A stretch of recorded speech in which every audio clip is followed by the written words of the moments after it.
Big boss ముఖ్యంగా ఈరోజు చూస్తే నిఖిల్ వర్స్ సోనియా మధ్య సాగినట్టుంది. లైవ్లో 3 గంటల పైనే నామినేషన్ ప్రక్రియ జరిగితే మనకు ప్రోగ్రాంలో అంతసేపు చూపించలేరు కదా, చాలా వరకు ట్రిమ్ చేశారు. ఇంకా లైవ్లో జరిగిన విధంగా 1 to 1 ఎలా జరిగిందనేది చెప్దాము. అంతకుముందు ఈరోజు ఫస్ట్ రావడమే ఈమె మాట్లాడుతుంది ప్రేరణ. ఈ వారము అసలు గౌతమ్ ఎప్పుడో ఫస్ట్ వారమే వెళ్ళిపోవాలనుకుంటే ఇప్పుడు వాళ్ళ పేరెంట్స్ ప్రేరణ వాళ్ళ పేరెంట్స్ గౌతమ్ను అంత టాప్లో పెట్టడం నమ్మలేకపోతున్నా అని చెప్తుంది. తర్వాత సేమ్ నబిల్తో కూడా అదే డిస్కస్ చేస్తుంటుంది. ఈ వారం ఒక్కొక్క టైంలో యస్మి వెళ్ళిపోవచ్చేమో, విష్ణుప్రియ వెళ్ళిపోవచ్చేమో, ఇలా అందరూ వెళ్ళిపోవచ్చు అని చెప్తుంది. కానీ ఈమె వెళ్ళిపోవడానికి సిద్ధంగా లేదేమో, ఈ వారం పోద్ది చూడు అనిపించింది నాకు. తర్వాత నామినేషన్ ప్రక్రియ స్టార్ట్ అయింది. నామినేషన్ ప్రక్రియ ఎలా ఉందంటే, ఇది హౌస్ నుంచి వెళ్ళిపోయిన వాళ్ళ చేత నామినేషన్ చేసేసారు. ఇలా మొదటగా వచ్చింది లైవ్లో వేరుగా వచ్చింది, బట్ ఇక్కడ మనకు టీవీలో చూపించిన బట్టి ఎపిసోడ్లో బట్టి మొదటగా వచ్చింది సోనియాని చూపిస్తారు. సోనియా వచ్చి ఫస్ట్ నామినేట్ చేసింది ప్రేరణ అని చెప్తుంది. ప్రేరణకి ఏంటంటే, నీకు యాటిట్యూడ్ ఎక్కువ ఉంది, నువ్వు మాట్లాడే చిన్న చిన్న మాటలు కూడా వదిలేస్తున్నావు. అంతేకాకుండా మొన్న మనం ఏది డిస్కస్ చేసామో, తప్పు చేస్తే నబీల్కు ఒక రకంగా ఇచ్చావు, గౌతమ్ను ఒక రకంగా ట్రీట్ చేశావు. అంతేకాకుండా ప్రతి మనిషిని ఒక పురుగు లెక్క చూస్తున్నావు, నీ యాటిట్యూడ్ సగలేదని గట్టిగా మాట్లాడుతుంటుంది. ఇలా మాట్లాడే టైంలో అక్క, అది నిఖిల్ది కూడా పాయింట్ తీసుకో, అక్క వచ్చావే అంటే చెప్పే చెల్లి అంటది. దానికి నాకు కాదు అక్క అని సార్ చెప్పేంత వరకు వీళ్ళిద్దరి మధ్య రచ్చ మామూలుగా లేదు. మొత్తానికి ఇది అయిపోయింది. అసలు మెయిన్ ప్రేరణ కంటే ఈరోజు నిఖిల్ది గొడవ బాగా ఇది ఉంది. మెయిన్ ఇక్కడ ఏం జరిగిందంటే, అసలు ఈరోజు సోనియా వర్సెస్ నిఖిల్ మధ్య జరుగుతుంటే బయట తన మీద ఎఫెక్ట్ అయింది కదా, అదంతా మనసులో పెట్టుకొని ఈరోజు పాయింట్ నిఖిల్ లేక మాస్క్ నిఖిల్ ఫ్లిప్ అయిన విధానాల గురించి ఈచ్ అండ్ ఎవ్రీ పాయింట్ అడిగిందనొచ్చు, కడిగిందనొచ్చు, ఏమైనా అనుకోవచ్చు. అది చూసే పర్స్పెక్టివ్ని బట్టి ఉండొచ్చు. లేదు నిఖిల్కి పాజిటివ్గా చూసేవాళ్ళైతే నిఖిల్ ఆటలోని స్వభావాన్ని మార్చుకునేదానికి ఇది ఉపయోగపడుతుంది అనుకోవచ్చు. ఇంకా ఏం జరిగిందనేది ఒకసారి చూద్దాం.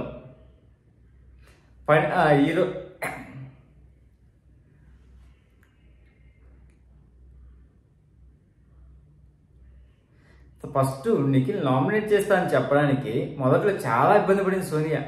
ఊపిరి గట్టిగా పీల్చుకుంటూ ఇబ్బందిగా నవ్వుతూ నిఖిల్ వైపు చూసింది. తర్వాత నా నెక్స్ట్ నామినేషన్ అంటే కాస్త ఊపిరి పీల్చుకొని గట్టిగా చెప్పింది. నా నెక్స్ట్ నామినేషన్ ఎవరంటే, ప్రేరణ డిసైడ్ చేసిన నా తమ్ముడు, నా పెద్ద కొడుకులా ట్రీట్ చేసిన హౌస్మేట్, నన్ను అమ్మలా ట్రీట్ చేసిన కో కంటెస్టెంట్, నేను విన్నర్లా చూసిన కంటెస్టెంట్, జెన్యున్ బాండింగ్ షేర్ చేసుకున్న నా పెద్ద కొడుకు, నా పెద్దోడు నిఖిల్. ఇప్పుడు నేను చెప్పినవన్నీ నిజాలే, ఇవన్నీ నువ్వు నమ్మకపోయినా ఇది నిజాలే నిఖిల్తో అన్నది ఈ మాటలు సోనియా. ఈ మాటలు చెప్తున్నప్పుడు సోనియాలో బాధ, కోపం, కసి, ఆక్రోశం అన్నీ కనిపిస్తున్నాయి. నీ దగ్గర ఒక రీజన్ అయినా ఉందా పెద్ద కొడక? నేను ఫస్ట్ వీక్ నుంచి చెప్తున్నా, నీకు ఇమ్యూనిటీ లేకపోతే నా నామినేషన్ నీకే పడుతుంది అని. తొలి 4 వారాలు నువ్వు ఇమ్యూనిటీలోనే ఉన్నావు, అందుకే నామినేట్ చేయలేకపోయాను. నేనే కాదు, నీ ఫ్యాన్స్ కూడా ఎక్స్పెక్ట్ చేసేది ఏంటంటే నీ జెన్యూనిటీ కావాలి. మొదటగా పృథ్వీని ఎందుకు నామినేట్ చేశావు? కేర్లెస్ కాఫీ కప్ కోసం నామినేట్ చేశావు. ఇప్పటి వరకు నువ్వు చేసిన నామినేషన్స్ లో ఒక్కటైనా వ్యాలిడ్ రీజన్ ఉందా? అసలు గమనించాలనుకున్నావా అని అడిగింది. నీకు అలా అనిపిస్తే నేనేమీ చేయలేను అని నిఖిల్ డిపెండ్ చేసుకుంటాడు. దాంతో సోనియా అనిపించడం కాదు, పలానా వాళ్ళని కరెక్ట్ రీజన్తో నువ్వు నామినేషన్ చేసి చెప్పు అని అడిగింది సోనియా. ఆ మాటల్లో నిఖిల్, నన్ను కూడా సరైన రీజన్ చెప్పి నామినేషన్ చేయలేదు కదా అన్నాడు నిఖిల్. నేను అడిగింది వేరు, నువ్వు చెప్తుంది వేరు. ఎందుకు నేను మాటతో నీతో చెప్తానంటే పృథ్వీ గురించి కూడా ముందు ఒకలా అంటావు, అతని గురించి ఎవరైనా నెగిటివ్గా అంటే అవునురా వాడు అంతేరా అంటావు. ఇది నీ ఫ్రెండ్షిప్. ఇది గేమ్ షో కాదు. గేమ్ షో అయితే విన్నర్ అవుతావు పక్కా, కానీ ఇది పర్సనాలిటీ గేమ్ షో. నువ్వు ఫస్ట్ వీక్లో చీప్ అయ్యావు కదా, ఇన్ని వారాలు ఎందుకు అవ్వలేదు? నీలో అసలు జెన్యూనిటీ లేదు. నువ్వు ఫెయిల్ అయితే దాన్ని అందరిపై నెట్టేస్తావు అని అన్నది సోనియా. దాంతో నిఖిల్, నువ్వు ఏదో చెప్పాలనుకుంటున్నావు, ఇవన్నీ చెప్పేస్తున్నావు, నాకు అర్థమవుతుంది. నేను సేఫ్ గేమ్ ఆడటం లేదు మహాప్రభు అన్నాడు నిఖిల్. దేనికి పెద్దగా నవ్విన సోనియా, అమ్మో నో అంటే నో అని చెప్పి గౌతమ్ను నామినేట్ చేయడం నామినేషన్ పాయింటా అని అడిగింది. నో అన్నందుకు కాదు, అతను డిస్రెస్పెక్ట్ చేశాడు అందుకే నామినేట్ చేశా అని చెప్పాడు నిఖిల్. దాంతో సోనియా 2 నెలల నుంచి ప్రేరణ డిస్రెస్పెక్ట్ చేస్తూనే ఉంటే నీకు కనిపించలేదా అని అడిగేసరికి నేను ఈరోజు ఆమెనే నామినేట్ చేద్దాం అనుకున్నా అని అన్నాడు. అక్క అని అన్నందుకు నువ్వు అతన్ని నామినేట్ చేశావు, ప్రేరణ డిస్రెస్పెక్ట్ లేదా, ఆమె ఎందుకు నామినేట్ చేయలేదు? యస్మి నిన్ను ఎప్పుడు డిస్రెస్పెక్ట్ చేయలేదా, ఆమె ఎందుకు నామినేట్ చేయలేదని నీకు తెలిసింది. వాళ్ళిద్దరూ చాలా నార్మల్ గా మాట్లాడుకున్నారు, దానిపై నువ్వు నామినేట్ చేయడం ఏంటి అని. అతను అక్క అనడం వల్ల హౌస్ ఏమైనా ఎఫెక్ట్ అయిందా, నువ్వు ఎఫెక్ట్ అయ్యావు అని అన్నది సోనియా. దాంతో నిఖిల్ అశ్వత్థామ అంటే అనొద్దన్నాడు. ఆమెకి అక్క అంటే ఇష్టం ఉండదు అన్నది నువ్వు ఒక్కరికి చెప్పి నువ్వు పాటించకపోవడం తప్పనే పాయింట్తో నామినేట్ చేశా అని అడిగాడు. దాంతో సోనియా సరే అది నీకు డిస్రెస్పెక్టివ్ అనిపించినప్పుడు హౌస్ లో ఎవరు డిస్రెస్పెక్ట్ చేసినా నువ్వు నామినేట్ చేయాలి కదా, ఎందుకు చేయలేదు? డిస్రెస్పెక్టివ్ నువ్వు చేయలేదా? నేను హౌస్ లో ఉన్నప్పుడు నన్ను నువ్వు డిస్రెస్పెక్టివ్ చేశావు, పృథ్వీని అనేక సార్లు చేశావు, అప్పుడు ఎందుకు నామినేట్ చేయలేదు? వాళ్ళిద్దరు మాట్లాడుకుంటే మధ్యలో ఎందుకు దూరావు? నిఖిల్తో నీళ్లు నమ్మించే విధంగా చేసింది సోనియా ఈరోజు. తేజ చేసింది తప్పని చెప్పినప్పుడు యస్మి చేసింది కూడా తప్పు అని నువ్వెందుకు అనలేదు? యస్మి తప్పే కాదని చెప్పావు అన్నది సోనియా. నేను అలా అనలేదే, తప్పని అన్నానే అని అన్నాడు నిఖిల్. అప్పుడు తేజ రోహిణిలు తగులుకున్నారు. తప్పు లేదన్నావు కదా అని. దాంతో నిఖిల్ నీళ్లు నమిలేశాడు. గ్రూప్ గా సేఫ్ గేమ్ ఆడుతున్నావు, ఇప్పుడే కాదు ఫస్ట్ వీక్ నుంచి ఇలాగనే నీ గేమ్. మణికంఠ హౌస్ లో ఉన్నప్పుడు కూడా ఫస్ట్ వీక్ లో అంతా కలిసి అతన్ని నామినేట్ చేయాలి, ది గేమ్ ను బ్యాలెన్స్ చేయడం తెలియదా అన్నావు. ఇప్పుడు కూడా అదే సేఫ్ గేమ్ తోనే గ్రూప్ గా ఆడుతున్నావు అని అంది.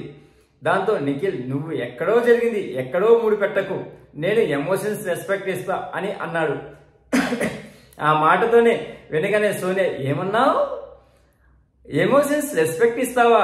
రియల్లీ? వావ్, ఇది నిజమా అని అడిగింది. దాంతో నిఖిల్ అవును, మరి నువ్వు ఎలా తీసుకుంటావో నాకు తెలియదు అన్నాడు. నేను ఎలా తీసుకుంటానో నాకు తెలియదు, ఇంకెవరు ఎలా తీసుకుంటారో అని.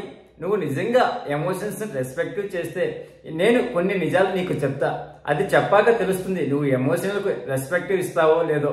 నువ్వు నిజంగా ఎమోషన్కు రెస్పెక్ట్ ఇస్తే అని సోనియా ఆ నిజాలు బయట పెడుతున్న ఒక్క నిమిషం ముందు టాస్క్ గురించి నామినేషన్ గురించి మాట్లాడు అని అలర్ట్ అయిపోయాడు. ఎక్కడ తన బొక్కలు బయటపడతాయనే భయంతో నిఖిల్ ఈరోజు. దాంతో సోనియా నువ్వు ఎమోషన్స్ కు రెస్పెక్ట్ ఎంతవరకు ఇస్తావో చాలా మందికి తెలియాల్సి ఉంది అన్నది. మాటతో నిఖిల్ నేను నామినేషన్ గురించి ఎంతవరకు చెప్పాలో అంతవరకే చెప్పేస్తాను, అంతకు మించి నాకు అవసరం లేదనిది. నేను పర్సనల్ గా ఓడించాలనుకోవడం లేదు, నేను చేసింది తప్పని ఓటింగ్ తగ్గితే అప్పుడు అవసరం నుంచి వెళ్ళిపోతా అని అన్నాడు. దాంతో సోనియా ఉండు నీ ఎమోషన్ రెస్పెక్ట్ గురించి మాట్లాడాలి. ఫస్ట్ వీక్ లో మన ఇద్దరికి గొడవైంది, నైనిక నన్ను చిన్నపిల్లలా మాట్లాడకు అని తను అన్నప్పుడు నన్ను పక్కకు తీసుకువెళ్ళి మాట్లాడావు. నాకు చెప్పింది ఒకటి, అక్కడ జరిగింది ఇంకొకటి, అక్కడ ఫ్లిప్ అయ్యావు నువ్వు. దాని తర్వాత విష్ణుకు నాకు గొడవ అయింది, నువ్వు మరోసారి ఫ్లిప్ అయ్యావు. ఆ రోజు పృథ్వీ నా వైపు నిలబడ్డాడు, అప్పుడు నువ్వు అలా చేయలేదు, అలా చేయకుండా మళ్ళీ వేరే విధంగా మాట్లాడేశావు, అక్కడ నీ ఫ్లిప్. ఇలా ఇంతేకాకుండా ఇంకా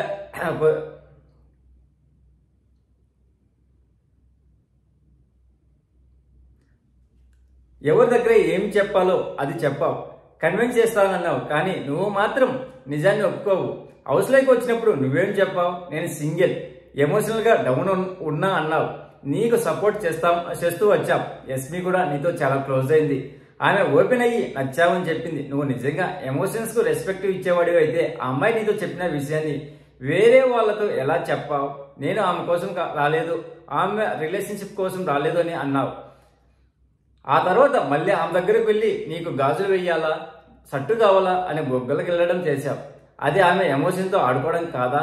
ఆమె నీపై ఇష్టం ఉందని చెప్పినప్పుడు ఒక్కసారైనా ఆమెతో ఫేస్ టు ఫేస్ మాట్లాడలేదు, కానీ రోహిణి దగ్గర వెళ్ళి ఆమె నా వెంట పడుతుంది, నాకేం ఇష్టం లేదు అని అన్నావు. ఇదేనా అమ్మాయికి నువ్వు ఇచ్చే రెస్పెక్ట్ అని సోనియా గట్టిగా అరిచింది. దాంతో నిఖిల్ ఆమెతో మాట్లాడగా ఫ్రెండ్గా ఉండొచ్చని ఆమెతోనే చెప్పానే అని అన్నాడు. కానీ నువ్వు ఫ్రెండ్గా లేవు కదా, ఆమె డిస్టర్బ్ చేస్తూనే ఉన్నావు. ఇదేనా హ్యూమన్కు నువ్వు ఇచ్చే రెస్పెక్ట్? ఇస్తున్నట్లు యాక్ట్ చేస్తున్నావు అంతే. ఫ్రెండ్గా అయి ఉండొచ్చు కదా అని యస్మి అడిగింది. అందుకే మాట్లాడాను, ముందే కట్ ఆఫ్ చేసేసాను అన్నాడు నిఖిల్. ఎక్కడ కట్ ఆఫ్ చేసావు? రోహిణి దగ్గరికి వెళ్ళి యస్మిన్ నీ వెంట పడుతుందని చెప్పలేదా? ఏ రోహిణితో నీతో నిఖిల్ ఏం చెప్పాడు అని అడిగింది సోనియా. అప్పుడు రోహిణి నిఖిల్ బాగోతు అని బయట పెట్టింది. తను ఇష్టపడుతుంది, నీకేమైనా ఉందా అని అన్నప్పుడు ఏం లేదు, తనే నా వెంట పడుతుంది అని అన్నాడు అంది. దాంతో నిఖిల్ తెల్లమొహం వేశాడు. దాంతో సోనియా మరింత రెచ్చిపోయింది. పృథ్వీని ఇష్టపడుతుంది, ఆ విషయంలో పృథ్వీ ఫేస్ టు ఫేసే మాట్లాడాడు, ఇష్టం లేదని చెప్పేశాడు. వేరే వాళ్ళు తన దగ్గరకు వచ్చి మాట్లాడినప్పుడు కూడా నవ్వుతాడు తప్పితే ఏమీ సమాధానం చెప్పడు. కానీ నీలా ఆమె నన్ను ఇష్టపడుతుంది, నాకేం లేదని తక్కువ చేయడు. అతని గురించి కూడా వేరే వాళ్ళ దగ్గర నెగిటివ్గా మాట్లాడతావు. నువ్వు ఎవరిని ఎలాగైనా వాడుకుంటావు, ఎలాగైనా ఫ్లిప్ చేస్తావు. అది ఎలాగంటే నువ్వు నాకు రెడ్ ఎగ్ ఇచ్చావు కదా, నాకు ఏం రీజన్ చెప్పావు, హౌస్లో వాళ్ళకి ఏం చెప్పావు, నాకు సార్తో ఏం చెప్పావు అని అడిగింది. దాంతో నిఖిల్ నాకు గుర్తులేదు, మర్చిపోయా, ఇక్కడ కూడా సేమ్ గేమ్లా అనిపించింది నాకు. దాంతో సోనియా నువ్వు మర్చిపోతే నేను గుర్తు చేస్తా కదా, మై హూనా డోంట్ వరీ బాదర్ అన్నట్టు చెప్పింది. అయినా నీకు ఉండదులే, ఒక్కొక్కరికి ఒక కారణం చెప్పావు కదా, నలుగురికి 4 విధాలుగా చెప్తావు. నా దగ్గరకు వచ్చి నీలో లీడర్షిప్ క్వాలిటీస్ చాలా బాగున్నాయి, అందుకే నీకు ఇస్తున్నా అని చెప్పావు. నాగార్జున అడిగితే దోశ తెప్పేశావు, హౌస్లో అందరూ బాగానే ఆడారు అన్నావు. మరి అందరు బాగా ఆడితే సోనియాకు రెడ్ ఎగ్ ఎందుకు ఇచ్చావని అంటే నీ దగ్గర సమాధానమే లేదు. మాతో 10 కారణాలు చెప్పావు, నాకు సార్ ముందు ఒక్క కారణం కూడా చెప్పలేదేమి? ఎదుటి వాళ్ళని నమ్మించడానికి ఏదైనా చేస్తావు, మోసం చేస్తావు, నమ్మిస్తావు, అబద్ధాలు ఆడుతావు, సేఫ్ గేమ్ ఆడుతావు. సూటిగా చెప్పు, నేను వెళ్లే ముందు మిస్ ఇన్ఫ్లుయెన్స్ చేసిందా అంటే లేదు అని అన్నావు. నువ్వు ఎంత ఫ్లిప్ స్టార్ అంటే అదే మాట అభయ్ నవీన్ దగ్గరికి వెళ్ళినప్పుడు అతనికి మరోలా చెప్పావు. నేను నిన్ను ఇన్ఫ్లుయెన్స్ చేశానా? సూటిగా అడుగుతున్నా చెప్పు అంది. దానికి నిఖిల్ నో అన్నాడు. మళ్ళీ అడుగుతున్నా ఆలోచించి చెప్పు, నేను నిన్ను ఇన్ఫ్లుయెన్స్ చేశానా అంది. నో అంటే నో అని అన్నాడు నిఖిల్. దాంతో సోనియా మరి ఆ అభయ్ దగ్గరికి వెళ్ళి నీ దగ్గరకు వచ్చి నువ్వు ఇన్ఫ్లుయెన్స్ అవుతావు అని అన్నప్పుడు నాకు అదే అనిపిస్తుంది, తను ఇన్ఫ్లుయెన్స్ ఎక్కువ అవుతుంది అనిపిస్తుందని ఎందుకు అన్నావు అని అడిగింది. దాంతో నిఖిల్ అవునా అలా అన్నానా అని గుర్తు చేసుకొని స్కిప్ చేసేసాడు. దాంతో సోనియా నీకు గుర్తు ఉండదులే అంటూ పెద్దగా నవ్వి అతని వైపు కోపంగా చూసింది. అనంతరం నువ్వు మాత్రమే సమాధానం చెప్పాల్సిన టైంలో కూడా సైలెంట్ అయిపోయావు, అదే కదా మోసం కదా, నువ్వు మాట్లాడకుండా నిజాన్ని సమ్మతి చేస్తావు అని అంది. దాంతో Nikhil silence is my nature, నేను ఇలాగనే ఉంటా అన్నాడు.